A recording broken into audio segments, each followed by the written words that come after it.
Entonces el día de hoy vamos a ver lo que son criterios de Dirichlet y el de Abel, ¿verdad? Bueno, acá ya está lo que es la tercera semana, entonces vamos a trabajar en este de acá. Bueno, este sería el del día de hoy y bueno, voy a eliminar este porque ese es el del otro día, pero entonces nada más pongámosle acá. eh, Lunes 24. Ok, este, entonces, bueno, la tarea que tenían ustedes era ver la materia un poquito, ¿verdad? Ahí por encima y estudiar algunos de los ejercicios. Yo les voy a traer algunos ejercicios nuevos. Sin embargo, sí tenían la tarea de ver los criterios, ¿ok? Entonces yo les voy a explicar acá en qué consisten estos criterios y cuál es la diferencia, o sea, qué diferencia tienen cada uno. De igual manera, en esa práctica o en esa lectura semanal venían algunas desigualdades importantes. Esas desigualdades ojalá que las hayan visto, porque como les digo, digamos, son bastante importantes, más que todo cuando tenemos valores absolutos. Y para el ejercicio del día de hoy también entender esas desigualdades. Este, bueno, entonces empecemos con lo que es el criterio de Dirichlet. Y como ustedes ya lo vieron, lo que voy a hacer es, digamos, un pequeño recordatorio, ¿ok?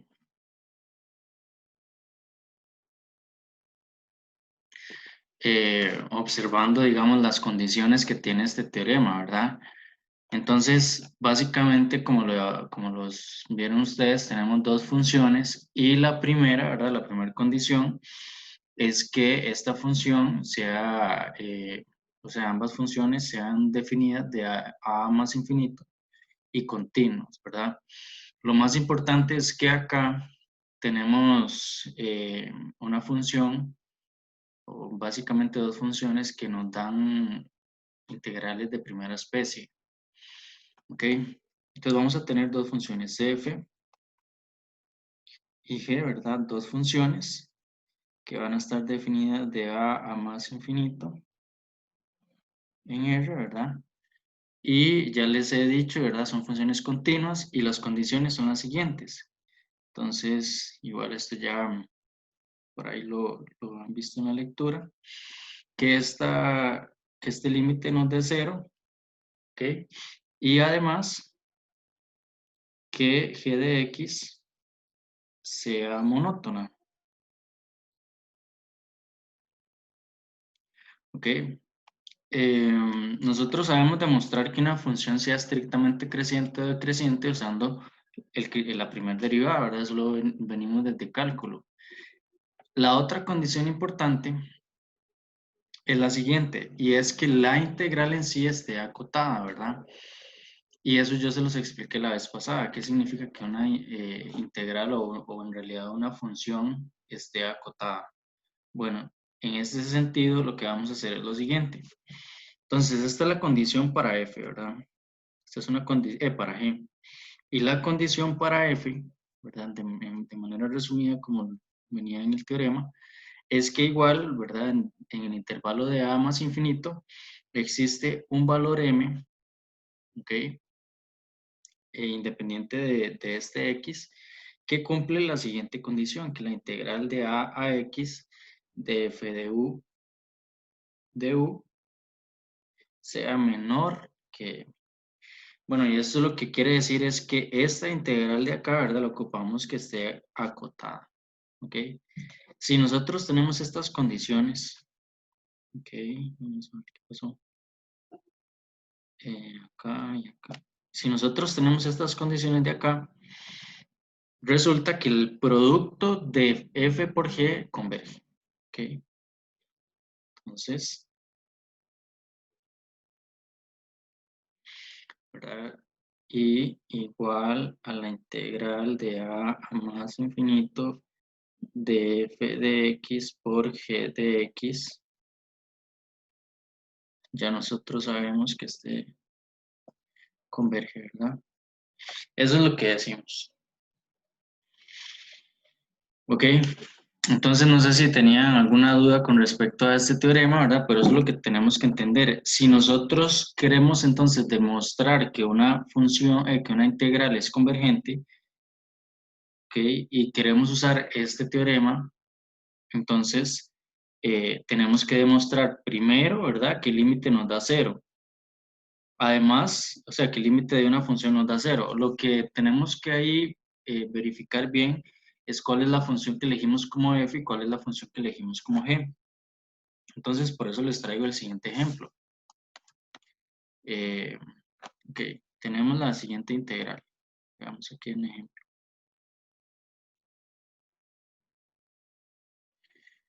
Ok, tenemos la siguiente integral, sería la integral de 7 pi cuartos a más infinito del sen de 4x sobre x a la 4 más 1 de x. Así. Ok, en este sentido, digamos, yo voy a hacer en detalle, pues, la resolución de esta integral, ¿verdad? Lo único que nos piden es determinar la convergencia de esta integral, es decir, verificar si es convergente o divergente. Y lo que vamos a hacer es usar el criterio de Dirichlet, ¿verdad? Entonces, como les estoy diciendo, en este teorema hay un teorema también que tiene que ver con integrales de segunda especie, pero yo les voy a enseñar bien cómo es que se llega a ese teorema, digamos, o a esa condición, usando una sustitución, de manera que esa sustitución nos genere una integral de primera especie. Y ya teniendo una integral de primera especie, lo que hacemos es lo mismo que tenemos acá. ¿Ok? Entonces, para integrales de segunda especie, si queremos usar el teorema de Dirichlet, el criterio de Dirichlet, lo que hacemos es una sustitución y siempre va a aplicar la sustitución que yo les voy a dar bueno, ahora, digamos. Entonces, ¿qué es lo que ustedes tienen que ver acá? Igual que lo veíamos en el teorema anterior, ¿verdad? En el teorema de límite, bueno, el que veíamos la clase pasada, ocupamos encontrar acá quién es nuestra función f y quién es nuestra función g, ¿ok? Entonces, en este de acá uno sí tiene que ser muy claro con que, bueno, que en este teorema también, en esta integral, puede aplicarse, digamos, algún otro criterio, por ejemplo, el criterio de límite, ¿verdad? Sin embargo, lo que podemos observar acá es que también podemos aplicar otros teoremas, ¿verdad? Y bueno, eso es lo que vamos a hacer ahorita. Porque nosotros en esta también podríamos aplicar el teorema del, del límite, en realidad, ¿ok? Usando de convergencia absoluta, perdón. Bueno, entonces, ¿qué es lo que vamos a hacer? Veamos acá que si yo tomo a la función sin como la función f como sen de 4x, y bueno, ¿por qué? Porque la función sen es la derivada de la función, también está acotada, tanto la integral como la derivada, ¿verdad? Están acotadas. O sea, la derivada de sen es cos y la integral de sen es menos cos, ¿verdad? Entonces, lo que podemos observar acá es que si nosotros integramos, de igual manera la función sigue estando acotada. ¿Ok? Y g de x sería 1 sobre x a la 4 más 1. ¿Ok? Ahora sí, utilizando lo que tenemos, tendríamos que demostrar lo siguiente. Bueno, primero, ¿verdad? La primera condición era para g. Entonces vean que la primera condición es demostrar que sea el límite cero y demostrar que sea monótono. Entonces, demostremos esa primera condición para g. Observemos que en realidad demostrar que el límite cuando x tiende a más infinito de la función g de x, que sería 1 sobre x a la 4 más 1, es directo porque sería 1 sobre infinito que nos da 0. Entonces tenemos una condición acá para G que se cumple. Ahora, ¿cómo demostrar que G de X es creciente o es decreciente, verdad?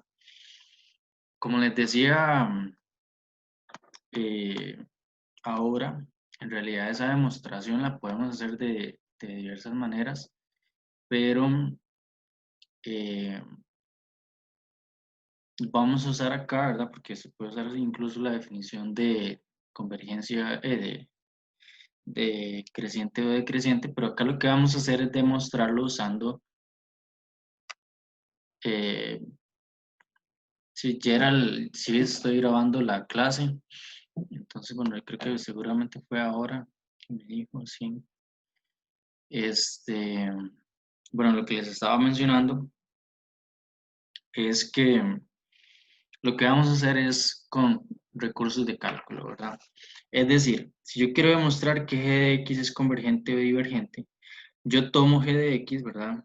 Y lo derivo. Entonces, g derivado, la primera derivada de x, de g, perdón, sería, vean que aquí si uno usa eh, la regla de la cadena, en realidad quedaría menos 1 sobre x a la 4 más 1 a la 2 por la derivada de x a la 4 más 1, que sería 3, perdón, 4x3, que sería igual a menos 1, bueno, menos 3, sigo con lo mismo, menos 4x3 sobre x a la 2 más 1, ¿verdad? Eso sería usando la regla de la cadena. Y tomando a 1 sobre x como la función que está, o sea, que vamos a hacer la composición, y x cuadrado, ¿ok? Y x a la 4 más 1. Eh, Ahora, si nosotros observamos el signo de esta función, de 7 pi cuartos a más infinito es negativa, ¿verdad? Eso igual ustedes lo pueden comprobar con un cuadro de signos, pero aquí uno lo puede verificar muy rápidamente. Esto de acá siempre sería positivo. Esto de acá siempre sería positivo en el intervalo que va de 7 pi cuartos a más infinito. Entonces, la única expresión que me determina el signo, o sea, todas, ¿verdad? Pero como son positivas, la que me afecta en realidad al signo acá sería esta de acá. Y si hacemos la multiplicación, menos por más menos, ¿verdad? Entonces el signo acá sería negativo, ¿ok? Em, por lo tanto, siempre, digamos, en ese intervalo, ¿ok? Y estoy única y exclusivamente en el intervalo que va de 7 pi cuartos a más infinito, sería decreciente, ¿ok? Recordemos que acá el teorema nos dice que es estrictamente creciente o estrictamente decreciente. Es decir, si yo hago el cuadro de signos, tengo que verificar, ¿verdad?, el intervalo que me están dando. Si en ese intervalo hay un cambio, ¿verdad? O sea, pasa de ser creciente a decreciente, no aplica el teorema. Es decir, si aquí yo me hubieran dado el intervalo que va, qué sé yo, de menos 1 a más infinito, ya no aplicaría el teorema, ¿verdad? Entonces tendría yo que separarla en dos integrales, una integral propia y una integral impropia para poder aplicar este teorema. ¿Ok? Eh, bueno, entonces observamos acá que es estrictamente decreciente. Entonces G, así G de X es estrictamente, voy a borrar esto de acá, decreciente. Ok,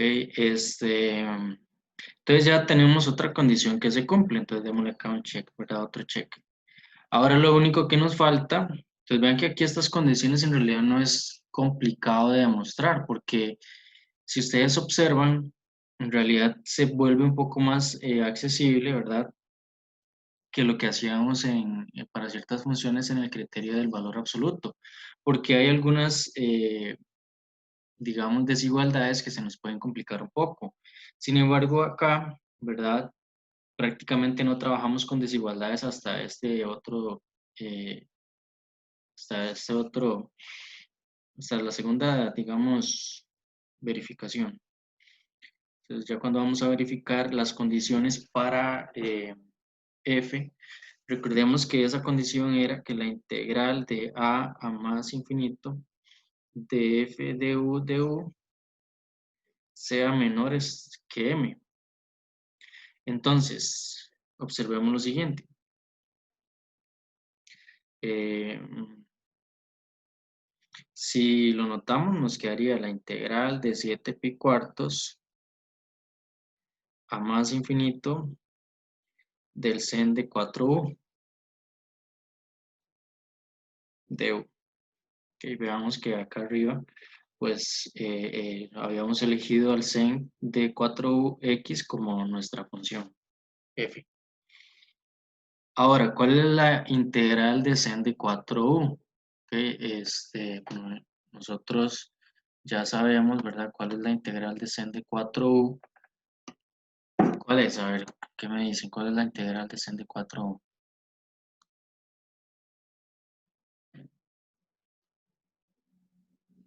¿Se acuerdan?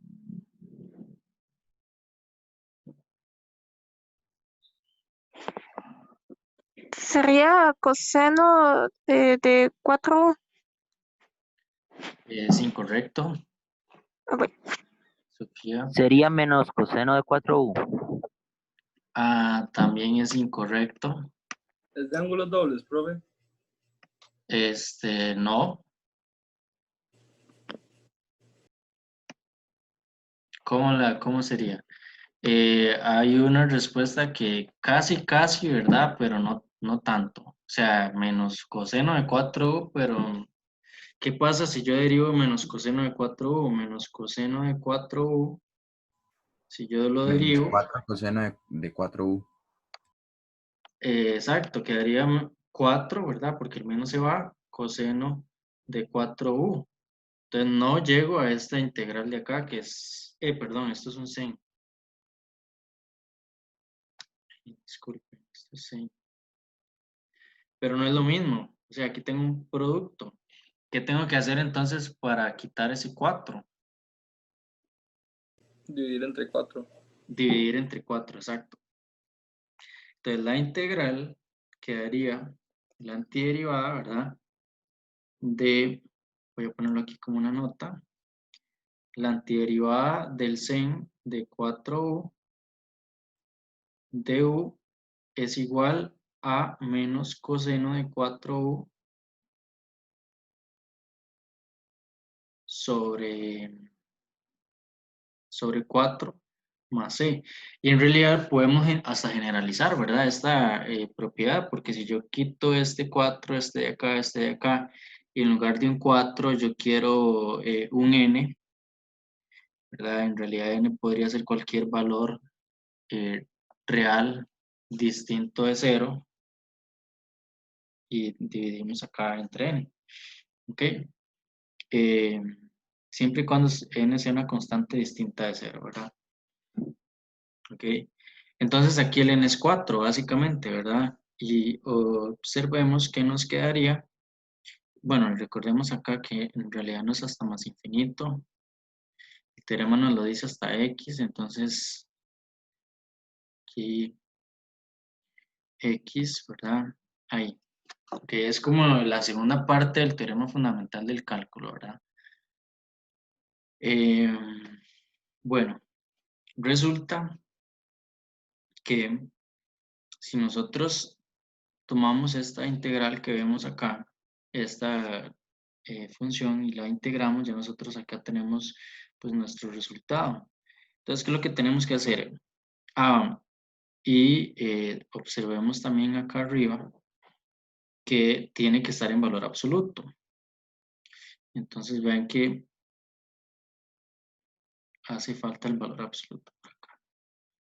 Entonces, de igual manera, tomémoslo acá en valor absoluto y listo. Ok, entonces veamos lo siguiente. Sería dejar el valor absoluto igual y evaluar menos coseno de 4u sobre u, lo tendríamos que evaluar en 7 pi cuartos y en X, ¿verdad? Y voy a nada más que este valor absoluto, ¿verdad? Para diferenciarlo de esa evaluación que estamos haciendo. Entonces, bueno, lo que nos quedaría sería ya realizar pues nuestra evaluación y nos quedaría lo siguiente. Quedaría el valor absoluto de menos coseno de 4x sobre 4, ¿verdad? Más, porque menos por menos da más, ¿verdad? Recordemos el teorema fundamental del cálculo. Y quedaría el coseno de 7pi sobre 4 por 4.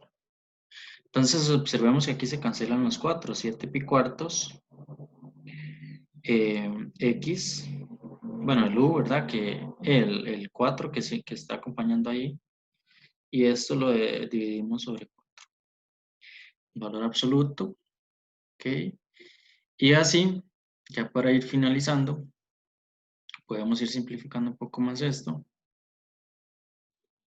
4x sobre 4.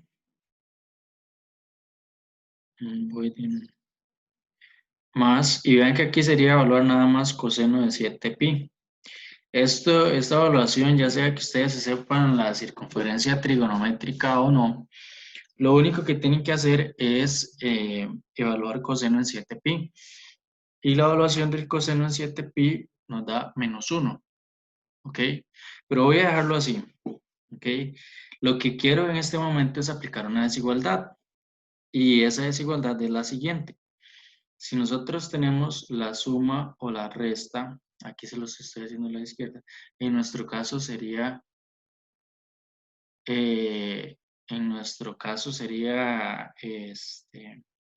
una resta, ¿verdad? De acá sería menor o igual que el valor absoluto de x más el valor absoluto de y. Así, ¿ok? Entonces, esta desigualdad que tenemos por acá, la vamos a aplicar para estos dos términos. Ven que es una resta, ¿verdad? En realidad. Y si aplicamos esta desigualdad, observemos que nos quedaría menor o igual que el valor absoluto del coseno de 4x sobre 4 más el valor absoluto del coseno de 7pi sobre 4. ¿Ok? Ahora ya les acabo de decir que el coseno de 4pi, bueno, no sé si tienen alguna duda hasta acá. No se jala. No le entendí, Valeria. El menos que estaba en el coseno de 4x arriba. Sí, ese usando esta de acá, ¿verdad? Usando esta propiedad, vean que el menos, ¿verdad? Lo eliminamos. ¿Ok? Ah, ok, ya. Estamos usando Gracias. esta desigualdad. Ok, con gusto. Pues yo tengo una duda. Sí, dime.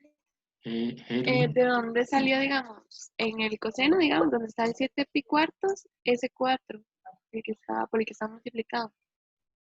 Este 4 es porque, digamos, ¿verdad? Este de acá sería porque uno tiene 4u, pero vean que sería evaluar en 7pi cuartos, o sea, el u sería 7pi cuartos en nuestra evaluación.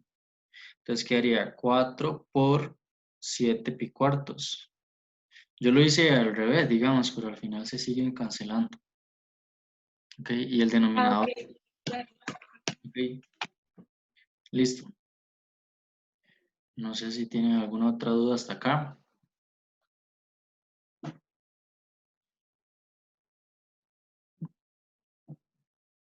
¿No?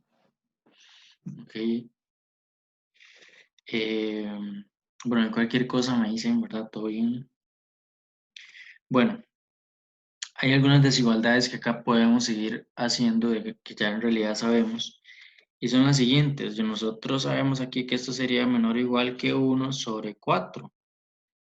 ¿Por qué? Porque recordemos que según lo que vimos en clases pasadas, ese valor absoluto se divide entre el valor absoluto de coseno sobre el valor absoluto de 4, que es 1. Y acá nos quedaría el valor absoluto de coseno de 7pi, que sería menos 1, sobre el valor absoluto de 4, que es 1. Entonces observemos que nos quedaría un cuarto más un cuarto, que sería un medio. ¿A qué conclusión llegamos? Digamos, en esta desigualdad hemos llegado a la conclusión de que esta integral, la integral de 7pi cuartos a x, de sen de u de 4u de u, está acotada por un medio, digamos, así, eso es lo que sabemos. Entonces existe ese m, y ese m le vamos a llamar un medio, ¿verdad? De igual manera, si uno lo quiere hacer menor estricto, en realidad, ahí tenemos un menor o igual, pero si uno lo quiere hacer menor estricto, simplemente tomen un valor mayor que un medio. Entonces yo sé que, por ejemplo, un medio es menor estricto que 1 incluso, ¿verdad? Tomando 1 acá. Entonces, si yo quiero hacer el menor estricto, simplemente hago esto. Y existe en realidad y ese valor podría ser cualquier valor entre un medio y más infinito, pero ahí tomo 1, digamos, pero podría haber tomado 3 cuartos, ¿verdad? O 0.51, o así sucesivamente, ¿verdad? Y para obtener un menor estricto. No sé si José Pablo tiene una duda. Sí, profe, ¿qué es lo que dice ahí encima del 1 menos sobre 4? Del 1 sobre 4, vamos a ver. Valor absoluto de menos 1. Ah, ok. Sí, es Gracias. un valor absoluto. Estas dos de acá. Sí, esto es un valor absoluto. Gracias. Profe, Sí, Celeste. yo no entendí eso de cómo llegaron a esos números. Ok, Me quedé ahí vamos de nuevo. Veamos. Voy a explicarle por acá, ¿verdad? Veamos cómo es que cambia este término que tenemos acá a un cuarto. O sea, yo tengo acá el valor absoluto del coseno de 4x sobre 4, ¿verdad? Entonces trabajemos con este de acá. Yo sé que esto es igual al valor absoluto del coseno de 4x sobre el valor absoluto de 4. Esto de acá, en el numerador, ¿verdad? Solamente en el numerador, recordemos que la función coseno de nx, en realidad la función coseno, y en el argumento del coseno, en realidad podemos tomar una función, ¿verdad? Hacer una composición de cualquier función, siempre va a estar acotada entre menos 1 y 1. Entonces, lo que decimos acá es que se estaría acotada superiormente por 1 y lo dividimos sobre 4, porque sería el valor absoluto de 4, que es 4.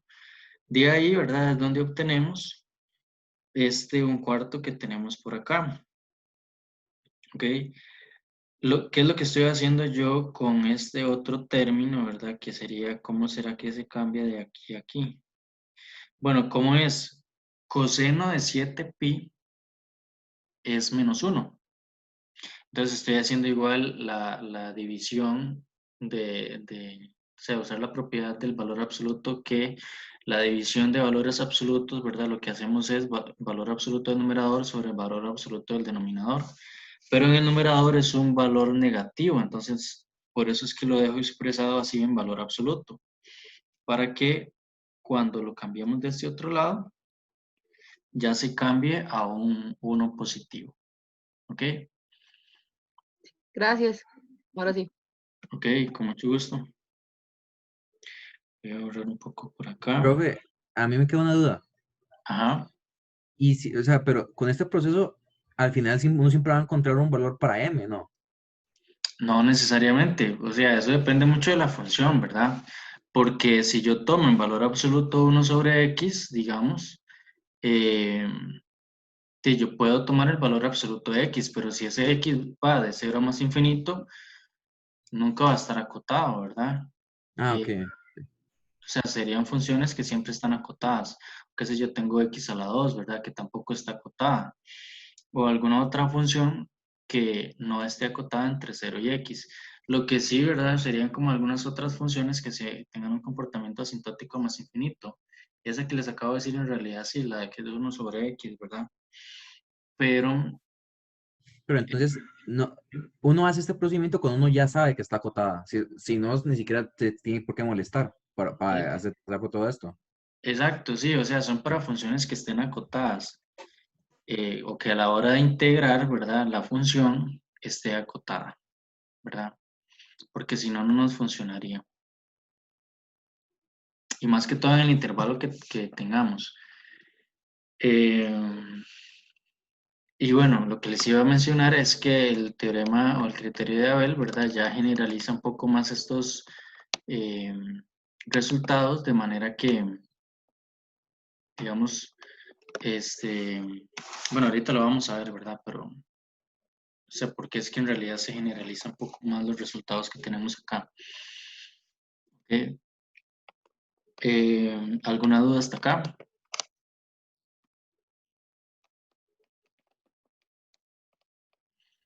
¿No?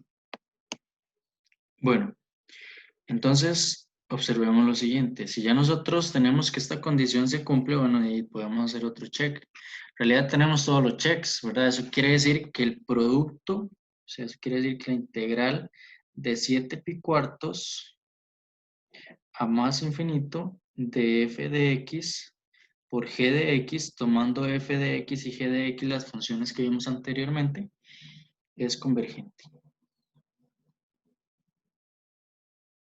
¿Ok? Y veamos cuál es la particularidad que tiene este ejercicio, que en realidad no estamos usando para nada eh, alguna integral impropia, es decir, vean que aquí estamos usando lo que son desigualdades y resolver lo que es una integral indefinida y evaluarla, ¿verdad? Acá arriba estamos usando lo que hemos visto anteriormente y lo que es un límite, ¿ok? Entonces, a diferencia de otros criterios, este directamente nos da la convergencia sin tener que ver si alguna de las dos integrales es convergente o divergente. También es una de las diferencias que tiene con respecto al teorema de Abel o el criterio de Abel, que en el criterio de Abel sí tenemos que ver la convergencia de alguna de las dos funciones, f o g. En nuestro caso f, ¿verdad? Porque así sería o así funciona el criterio de Abel. Ok, ¿qué más les quería decir? Bueno, lo otro que les quería decir es que el segundo ejemplo que les voy a dar, ¿verdad?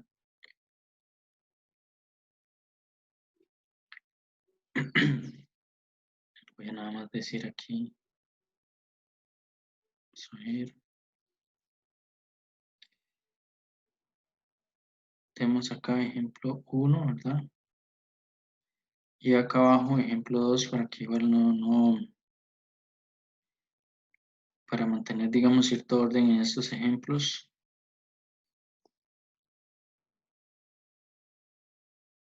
Ejemplo 2.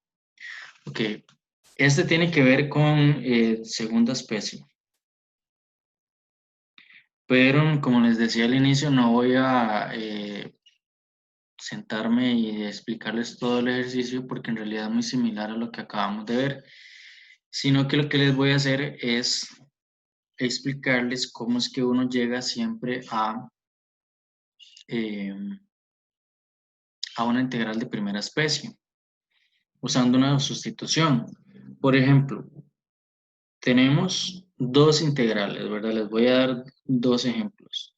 Tenemos la integral de 0 a 1 del coseno de 1 sobre x2 sobre x2 y tenemos otra integral que sería la integral de 1 a 2 del coseno de 1 sobre x menos 1 al cuadrado sobre x menos 1 al cuadrado. Que ustedes me podrían decir que, bueno, son funciones similares, ¿verdad? Pero, o sea, tienen criterios algo similares, ¿verdad? O sea, ahí hay un comportamiento en el denominador en donde simplemente se compone la función con x menos 1 a esta de acá, ¿verdad? Entonces hay cierta particularidad en las dos, pero son integrales de segunda especie, ¿ok? Veamos acá, por ejemplo, la forma indeterminada acá sería x igual 1 y acá x igual 0, ¿ok? Lo que quiero que observemos es que independientemente de lo que tengamos acá como forma indeterminada, la sustitución siempre va a ser la forma u, ¿verdad? O sea, siempre vamos a tener una sustitución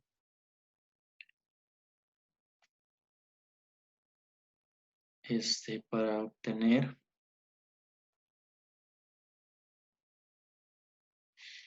una integral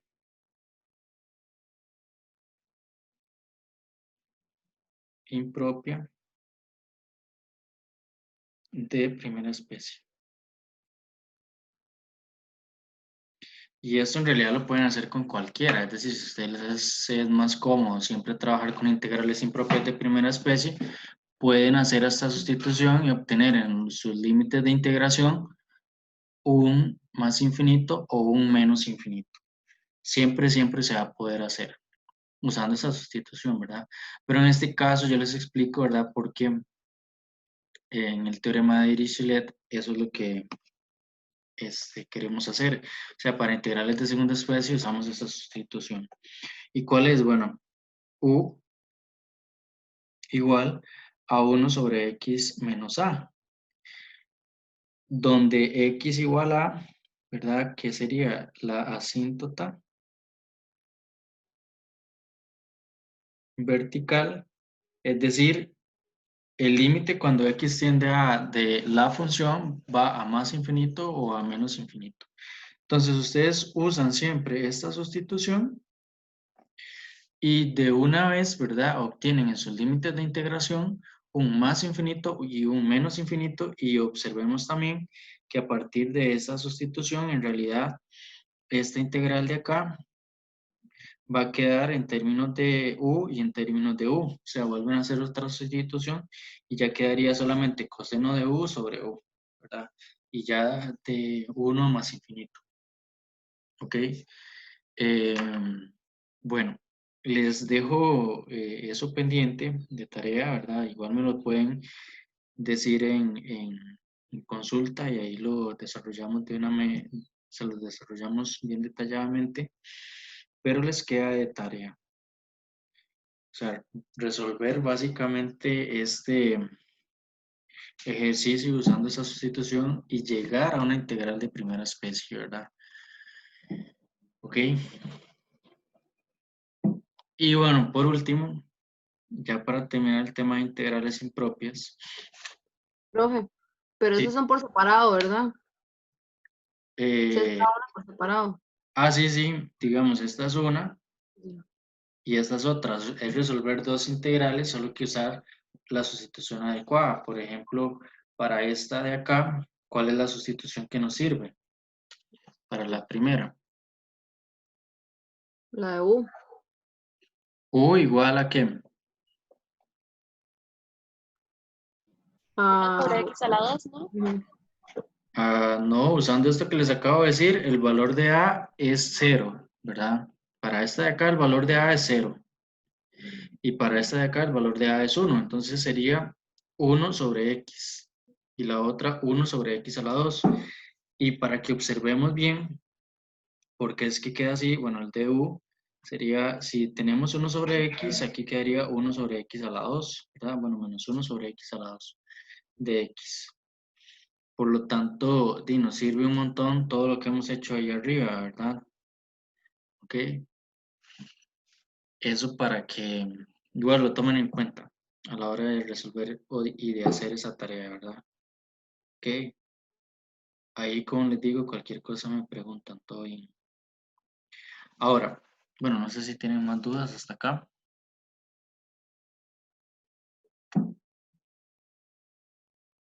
¿No? Ok, ok. Entonces vamos con lo que es el criterio de Abel.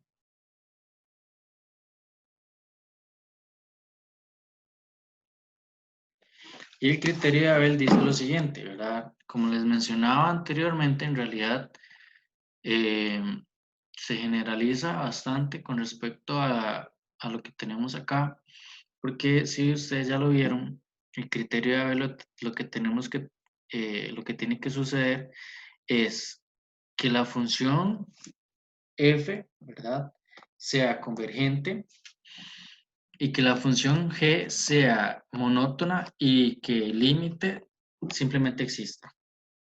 ¿Ok? O sea, que exista y sea finito, es decir, que no me dé ni más ni menos infinito. Entonces, bajo las condiciones anteriores de las funciones, es decir, vamos a tener una función f y g que van a estar definidas de a más infinito en R, continua, ¿verdad? En ese intervalo. La primera condición es con respecto a f, y esa condición es que la integral de a más infinito de f de x sea convergente, ¿verdad?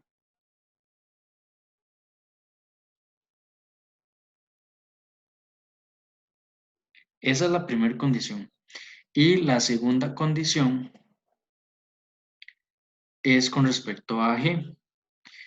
La monotonía no va a cambiar, ¿verdad? Lo que sí va a cambiar, o sea, en ese sentido del teorema, lo único que nos dice es que g de x sea monótona, pero ahora el límite puede ser cualquiera, siempre y cuando exista, ¿verdad? Puede ser cualquiera. El límite, cuando x tiende a más infinito de g, sea, digamos, un valor L donde L pertenezca a R. Es decir, no sea ni más ni menos infinito, sino que sea de un valor real, nada más, ¿verdad? Cualquier valor real. Aquí no necesariamente cero, sino que lo único que ocupamos es que sea un valor real. Entonces ven que es una generalización del teorema anterior, porque la conclusión es similar, en realidad la conclusión es la misma. Así, la integral de a más infinito de f de x por g de x converge. Ok, esa es nuestra conclusión acá. Entonces, veamos lo siguiente, ¿verdad? Ok, veamos lo siguiente.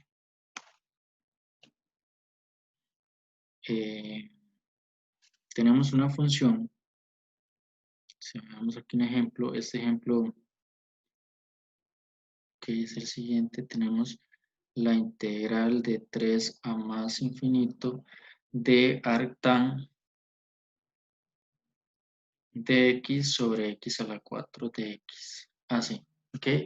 Entonces lo que vamos a hacer es usar el criterio de Abel, y en muchas ocasiones a ustedes tanto en el quiz como en el examen les pueden pedir usen el criterio, usen un criterio específico, independientemente de si se puede usar otro o no, ¿verdad? Les piden un criterio específico. Entonces en este caso nos piden el criterio de Abel para poder determinar si esta integral converge o diverge. Entonces, si observamos lo siguiente, ¿verdad? Veamos las siguientes condiciones, ¿ok? ¿Qué pasa si nosotros tomamos a g de x como nuestra función arcotangente de x? Y, por ejemplo, ocupamos una integral que sea convergente. Entonces, si yo tomo a f de x como 1 sobre x a la 4, ven que sería fácil demostrar que la integral de 3 a más infinito de 1 sobre x a la 4 es convergente porque es una p integral mayor que 1. ¿Qué quiere decir eso? Bueno, y que es convergente, ¿verdad? Entonces es como más fácil demostrar la primera condición, que la primera condición nos decía que la integral de 3 a más infinito de la función f, que es 1 sobre x a la 4 de x, debe ser convergente, y es convergente, ¿verdad? Es una p integral con p igual a 4. Ahora, la segunda condición, recordemos que es con respecto a límites y a lo que es la monotonía. Entonces, la segunda condición, tenemos que el límite, cuando x tiende a más infinito, de artan de x es igual a pi medios, ¿verdad? Entonces, bueno, eso en realidad yo se los explicaba la vez pasada porque es una función que está acotada entre menos pi medios y pi medios. Entonces que podemos observar que, bueno, y lo veíamos gráficamente, ¿verdad? Cuando tiende a más infinito va a pi medios, porque posee una asíntota vertical, horizontal más bien, en y igual pi medios.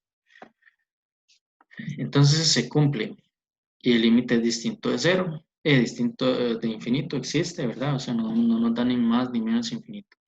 La segunda condición con respecto a g era demostrar que g de x era creciente o decreciente estrictamente.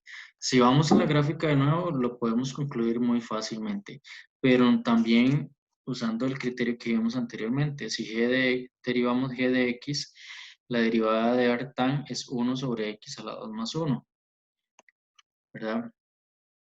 Y es una función que es siempre positiva. Si yo veo el denominador, es más, ¿verdad? Si yo veo el numerador, es más también.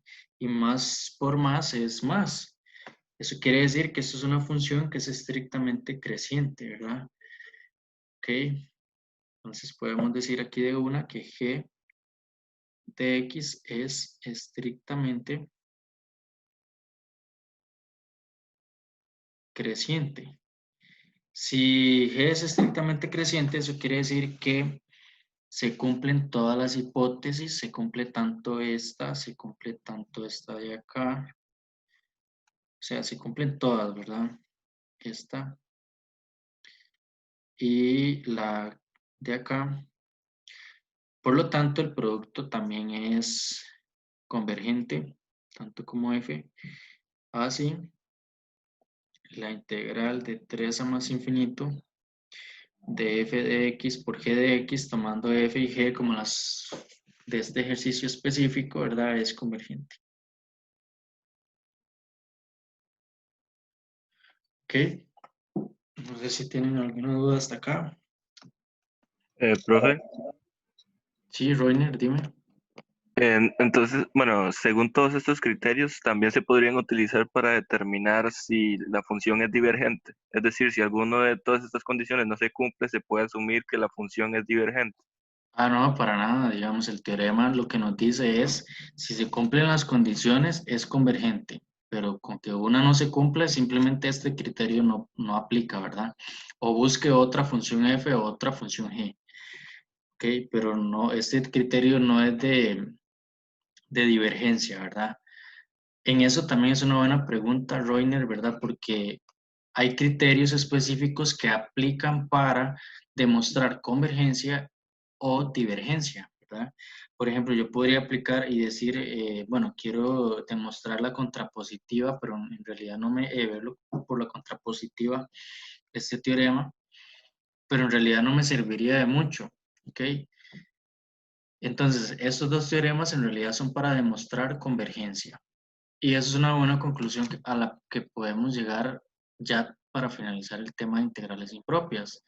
que ustedes, digamos, en una nota digan, bueno, este criterio me sirve para demostrar convergencia y divergencia. Este criterio me sirve solamente para convergencia, este para divergencia y así sucesivamente. ¿Ok? Sí, entiendo. Gracias. Ok, Profe, con gusto. Dime, Celeste. y en esto no nos pueden como pedir que resolver la integral, o nada más es que es convergente o no. Sí, eso es muy variado, ¿verdad? Porque a veces sí se les pide determinar el valor de convergencia, pero si les piden eso, es con integrales que de fijo se puedan resolver, ¿verdad? Pero hay algunas, como les he explicado, que lo único que necesitamos es determinar si convergen o no y así no los pedirían. Ah, ok, gracias. Ok, con gusto. Denme en un momento que ocupo el cargador de mi computadora. Voy a continuar grabando. No hay más dudas. Bueno, entonces, ¿qué es lo que sigue? Lo que sigue es polinomio de Taylor.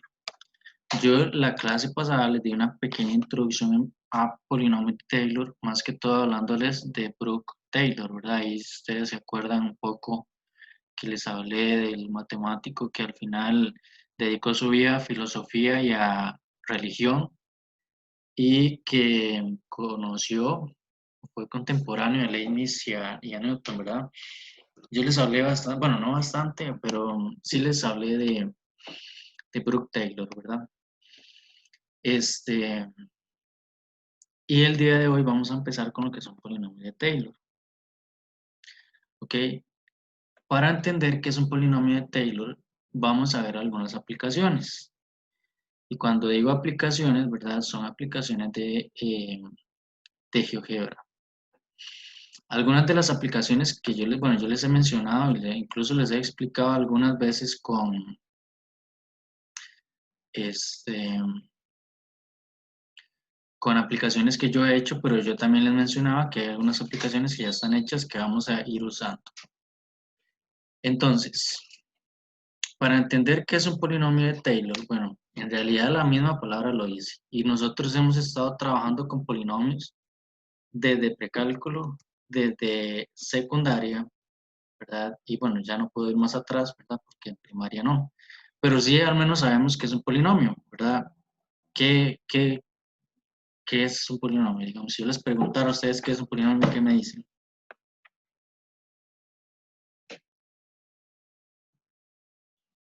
¿Qué será un polinomio?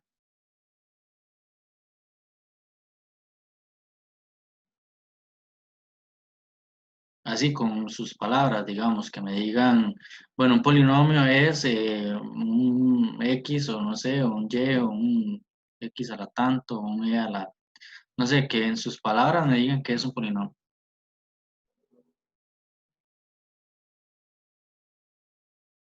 ¿Qué será?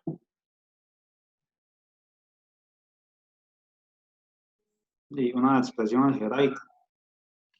Muy bien, pero es una expresión algebraica de qué tipo?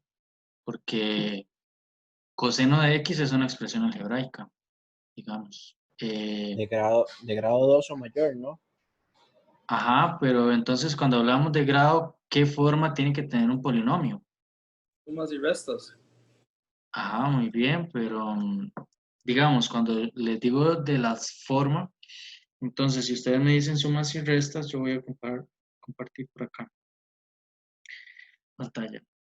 Ok, ahí ustedes me pueden seguir diciendo, ¿verdad? Yo lo que quiero hacer es que vayamos, El exponente sea positivo y un número natural.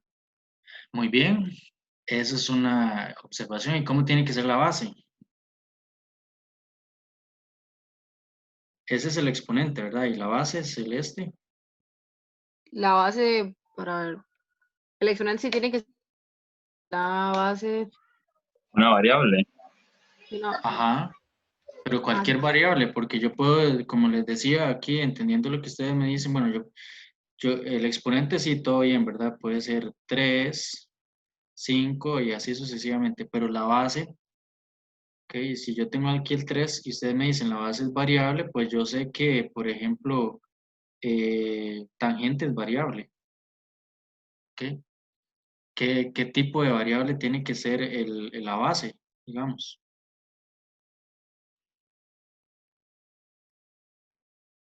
Tiene que ser un qué,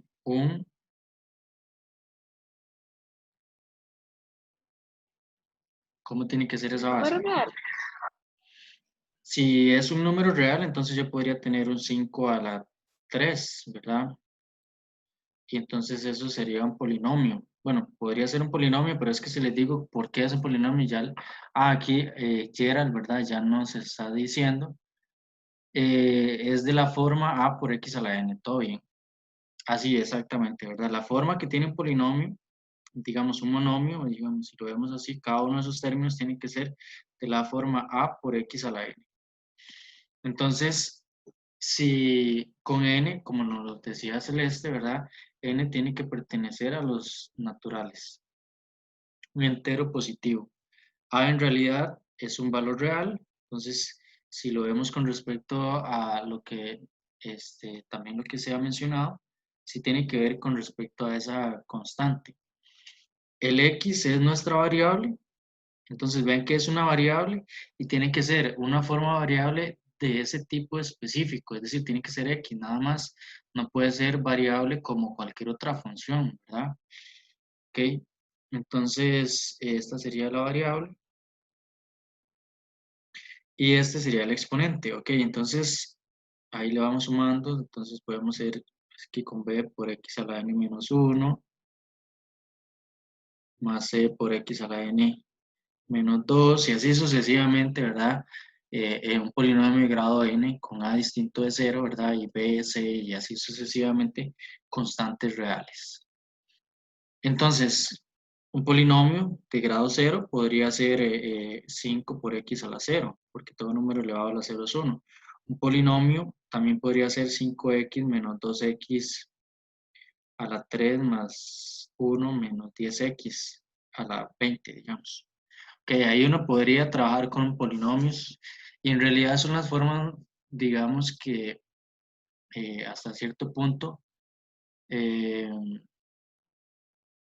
que uno ve de manera un poco más básica, digamos, no necesariamente un polinomio es básico, ¿verdad? Porque para nada, ¿verdad? Sino que es de los primeros conceptos que uno ve en la universidad. Si pasamos por precálculo, en realidad de los primeros conceptos que nosotros vemos, ¿verdad? ¿Qué es un polinomio? ¿Cómo factoriza un polinomio? eh, el grado de un polinomio, incluso se ve el primer día de clases, al menos recuerdo que, bueno, yo lo veía así, ¿verdad? Empezando, o sea, ¿cuál es el grado? ¿Cuál es este, el orden, digamos, de un polinomio? ¿Ok? Entonces ahí podemos entender bien qué es un polinomio, ¿ok?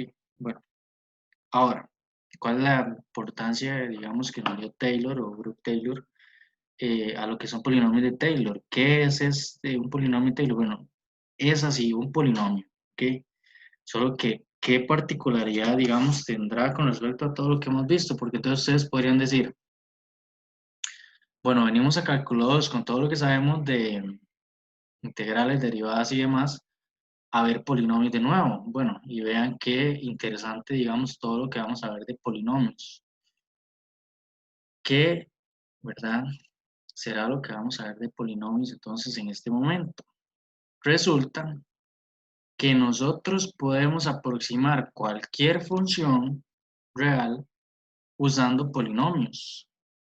Y bueno, eso parece loquísimo, ¿verdad? O sea, cómo una función se puede aproximar con un polinomio, es decir, cómo coseno va a ser igual a un polinomio. Bueno, eso sí, eso si hacemos si lo hacemos bajo un cierto intervalo específico, a un cierto valor cercano a un valor, pues es cierto, ¿ok? Entonces veamos lo siguiente. Lo primero que vamos a hacer es entender esa idea intuitiva que nos da para entender, ¿verdad?, lo que es una aproximación mediante el polinomio de Taylor. Después ya vamos a ver la definición y la forma que tiene, ¿ok? Entonces empecemos con esta función coseno. nosotros, bueno, y algo que es muy importante, digamos, a mí me parece muy importante, es que, bueno, esta aplicación nos las hizo bueno, estos dos autores que vemos acá. Como les decía, hay algunos que yo los hago, pero hay otros que no, los busco, digamos, y están en línea, entonces me parecen súper interesantes para trabajar en nuestro curso. Que hay algunos que, bueno, como les he mencionado, que ya yo los he hecho con ustedes y que sí son elaboraciones propias. ¿Ok? Bueno, eh, este de acá se refiere al grado del polinomio. Es decir, tenemos un polinomio de grado 0. Si yo voy aumentando acá, vean que este polinomio, digamos, se va, digamos, alrededor de pi es 3.14, se va apareciendo mucho, ¿verdad? Por eso es que esa aproximación, digamos, tiene que ver mucho con el valor que yo elija para eh, acercarme, ¿verdad? Vean que entre mayor va siendo el grado, mejor va siendo la aproximación. Y vean que sigue siendo un polinomio. Ahora, también ustedes pueden observar lo siguiente. Vean que no hay cambio para los pares, para los impares más bien. Vean que en 2 hay cambio, en 3 no hay cambio, en 4 hay cambio, en 5 no hay cambio y así, ¿verdad? Ok, entonces solamente para los pares hay cambio. Bueno, eso tiene que ver también con lo que vamos a observar ahora con la definición. Ahora, ¿qué pasa si yo cambio ya no alrededor de pi, sino alrededor de 0? Vean que alrededor de 0 sería en este sentido, ¿verdad? En x igual 0 centrado acá. Recuerden que estamos con polinomios, o sea, más bien con la idea intuitiva de nuestro polinomio de Taylor. Viéndolo gráficamente, vemos gráficamente una función coseno y otra función que es un polinomio y cómo se van aproximando, ¿verdad? Y bueno, uno puede decir, y gráficamente eso es posible, o sea, porque lo estamos viendo. ¿Cómo es que se sucede esto de acá? ¿Cómo es que un polinomio cada vez va siendo más similar a una función? Incluso yo podría cambiar aquí a sen, ¿verdad? Y hacer la misma, lo mismo. Bueno, aquí tengo otro. Este me gustó mucho más, ¿verdad? Porque nos da una mejor aproximación y no solo eso, que nos da el polinomio. Observemos lo siguiente, ya con la función sen, si yo, y esto de acá que es lo que son cotas de los errores, ¿verdad? Y el valor de x que estoy aproximando, eso todavía no lo vamos a ver, pero es también una de las aplicaciones que tenemos en polinomio de Taylor y es aproximar valores usando polinomios, porque uno podría decir, bueno, y es más fácil aproximar o sea, es más fácil hacer la evaluación en un polinomio que hacerla, por ejemplo, en e a la x, ¿verdad? Que digo, al final si yo quiero tomar con x igual 2, e a la 2 sigue siendo un valor irracional, pero si yo lo quiero aproximar, puedo usar un polinomio de Taylor, ¿verdad?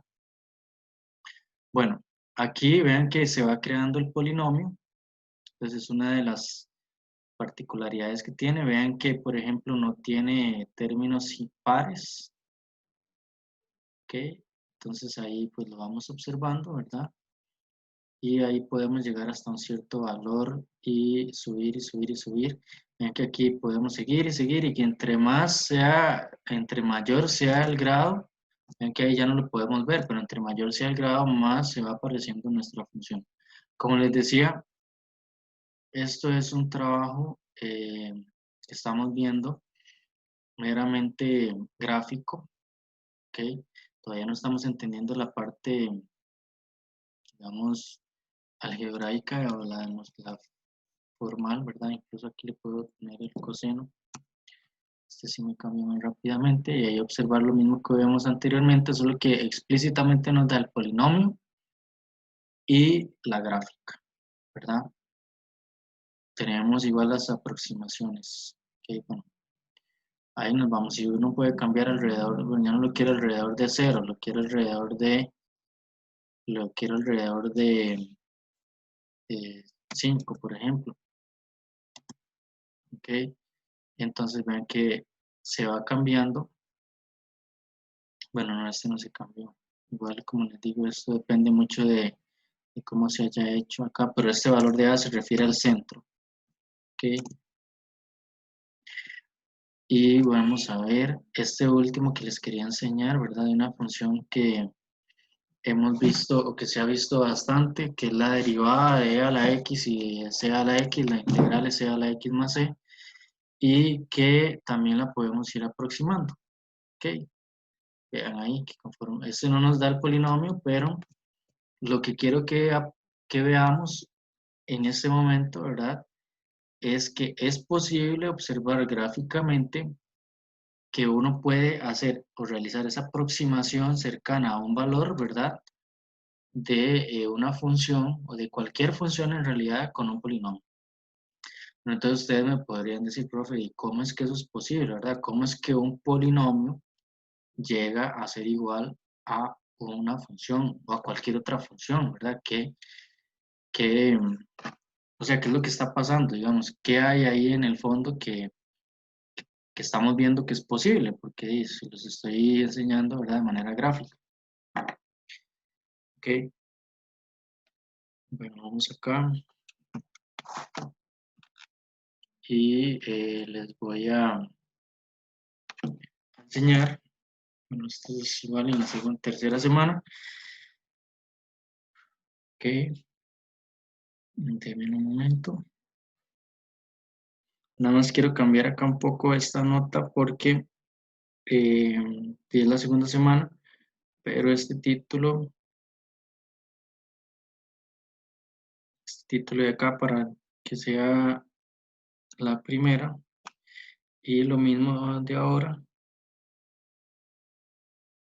solo que la segunda parte, ¿verdad? Para que eh, lo veamos así bien y la segunda parte listo. Ok, bueno, esto era un acercamiento a lo que es un polinomio, ¿verdad? Ya eso en realidad era un recordatorio.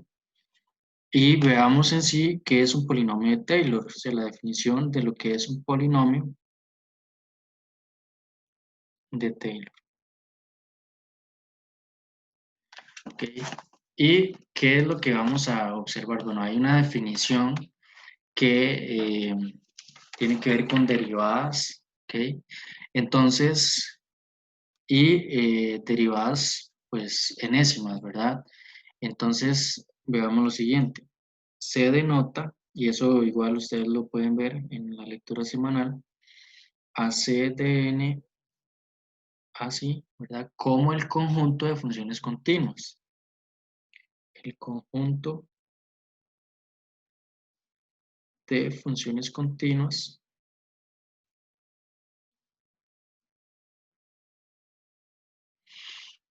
derivables n veces, ¿ok?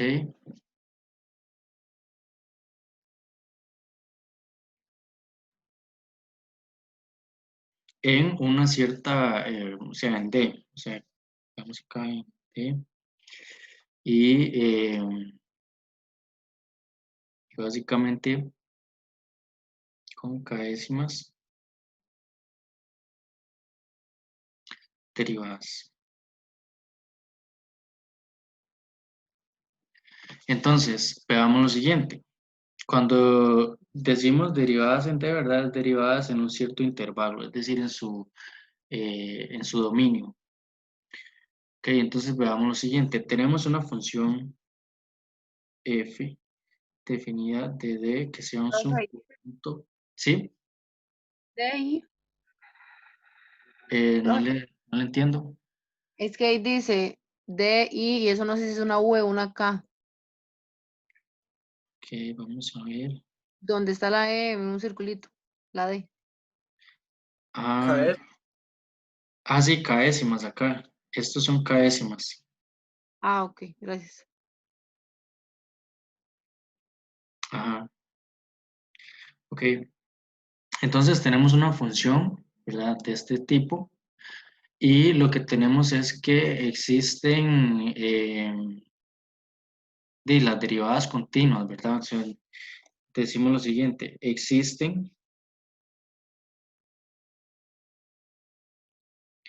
las derivadas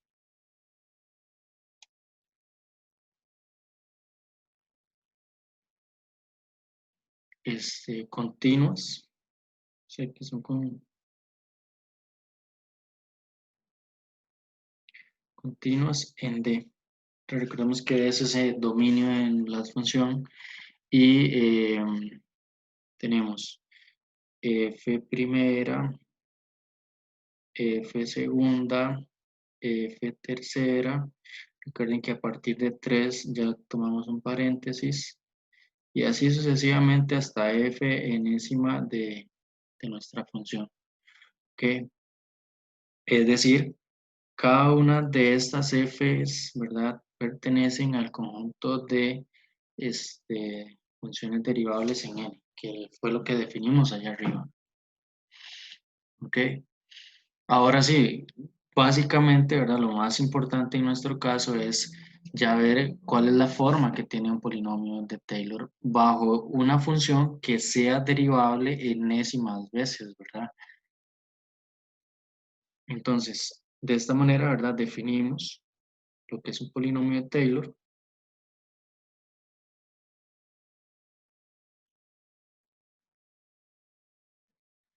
De la siguiente forma. Entonces vamos a tener una función que, o sea, una función que pertenezca a ese conjunto de funciones, ¿verdad? Derivables enésimas veces en ese intervalo D, o en ese dominio D.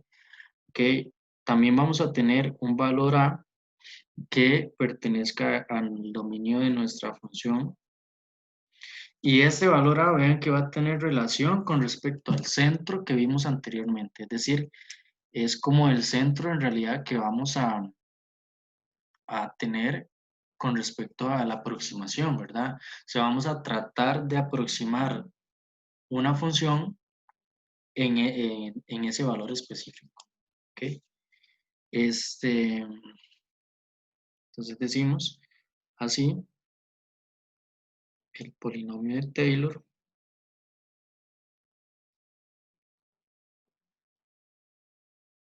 asociado a f, asociado a f, ¿verdad? De orden n y centrado en x igual a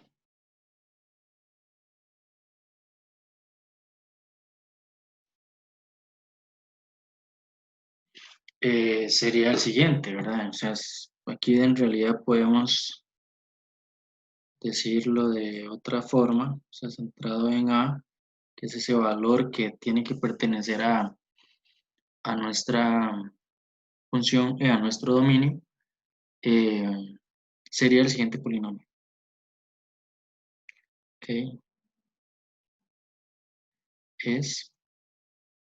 Y tenemos lo siguiente, vean que la notación que vamos a obtener es polinomio de Taylor de orden n sería igual a la sumatoria hasta n cuando i, en este caso, llamémoslo como k, ¿verdad? Que así estamos llamando las k'ésimas derivadas, k es igual a 0 de f k, recuerden que esta notación es la notación de derivada, evaluado en a sobre k factorial por x menos a la n. Así. Esta es la definición de un polinomio de Taylor. ¿Ok?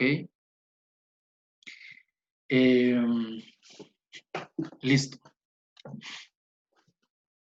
¿Qué es lo que podemos observar acá?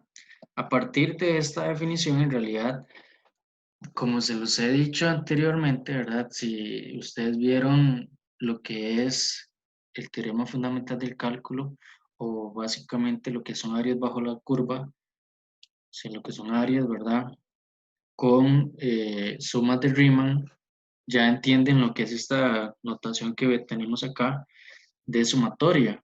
En realidad, para entender esto de acá, lo que tenemos que hacer es descomponerlo, es decir, en realidad t n de x se refiere a, si yo evalúo en n igual 0, o sea, más bien en k igual 0, ¿verdad? Y hasta llegar hasta n, este de acá abajo es un contador, ¿ok? Más bien este n de acá arriba es un contador y este K lo que me dice dónde voy a iniciar. Tenemos que entender muy bien esta notación porque esto lo vamos a ver durante el resto del curso. Es decir, entender que es una sumatoria, entender más adelante que es una serie, ¿verdad? Que es una sucesión, ¿ok? Y si lo estamos viendo desde acá, entonces es entenderlo desde ya que es una sumatoria, ¿verdad? El de arriba es un contador que me dice hasta dónde llegar y el de abajo a dónde inicio. ¿Ok? Profe, ¿Sí? esa potencia del paréntesis no debería de ser K. Ah, sí, sí, eso es un K. Muy bien. Esto es un K. Gracias. Muy bien. Entonces, decimos, si evaluamos en cero, sería la derivada, bueno, cero. Entonces, primero sería evaluar f en cero, en A, perdón, y dividirlo sobre k factorial, pero entonces sería 0 factorial, porque estamos con 0, ¿verdad? Por x menos a la 0, ¿ok? Después sigue f primera evaluada en a sobre 1 factorial y también entender que el factorial, 0 factorial es 1, 1 factorial es 1 y el factorial en realidad es el producto de los números enteros anteriores, enteros positivos, anteriores al que obtenga. Por ejemplo, 5 factorial sería el producto de los números enteros anteriores a 5, ¿verdad? Entonces sería 1 por 2 por 3 por 4 por 5. Por ejemplo, eso en cuanto a 5 factorial, lo que sí se define es 0 factorial como 1 y 1 factorial como 1 también, ¿verdad? Entonces, nada más ahí tener claro que el 0 factorial sí está bien definido. 0 factorial es 1, perdón. Entonces, ahí para entender bien lo que es el factorial. Y que también es una de las funciones, uno puede definir igual la función factorial, una función que crece muy velozmente, ¿verdad? Eh, si lo vemos con números enteros, nada más, única y exclusivamente con números enteros. ¿Ok? Bueno, y acá quedaría por x menos 0, menos a, perdón, a la 1. Después podemos así seguir sucesivamente y hagamos otro más bien, nada más f segunda, que ya sabemos que la segunda derivada se denota así, evaluada en a sobre 2 factorial por x menos a la 2. Y así seguir, ¿verdad? Sucesivamente hasta f enésima evaluada en a sobre n factorial por x menos a la n. ¿Ok? Bueno, es lo mismo que tenemos anteriormente. Eso se puede simplificar, ¿verdad? Porque todo número elevado a la 0 es 1 y solo nos queda f de a, esta primera parte. Pero bueno, igual lo vamos a dejar de esa manera para que igual ustedes vayan entendiendo pues bien. Pero se puede simplificar. ¿Ok? Ahora si veamos un pequeño ejemplo. Eh,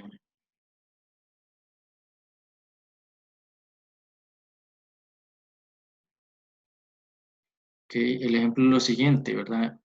Determinar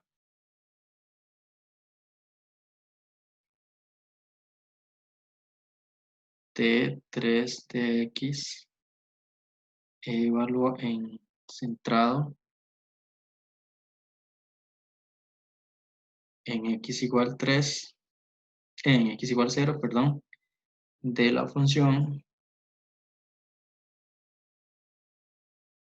f de x igual a sin de x. La función definida en su dominio máximo y dominio R, ¿verdad? De R en R básicamente, pero debemos determinar el polinomio de grado 3, entonces vamos a llegar hasta orden 3. Ahora, hay una definición que es que el polinomio de Maclaurin es el polinomio centrado en x igual 0. Entonces, eso es una definición pues bastante importante porque a veces a ustedes no le dicen el polinomio de Taylor centrado en x igual 0, sino que les dicen el polinomio de Maclaurin. Y lo que significa es que, y lo que significa es esto. El polinomio de Maclaurin es centrado en x igual 0. ¿Ok? Bueno, no voy a seguir porque si no voy a tener que correr un poquillo, ¿verdad? Y no quiero. Ya bueno, se terminó la clase. Y al menos sí, pues que les quede ahí a ustedes esa interrogante de saber que cómo es que un polinomio, ¿verdad? Se aproxima, como una función se aproxima con polinomios. Ahora ustedes también podrían decir, bueno, ¿qué pasa si yo hago tender ese n más infinito? ¿Será que el polinomio puede ser igual a una función, ¿verdad? Bueno, esos son interrogantes que se las voy a estar, no sé si las tienen ahorita, que se las voy a estar aclarando en la siguiente clase. Que igual es la clase larga, ¿verdad? Entonces espero sacarle el mayor provecho pues ese día.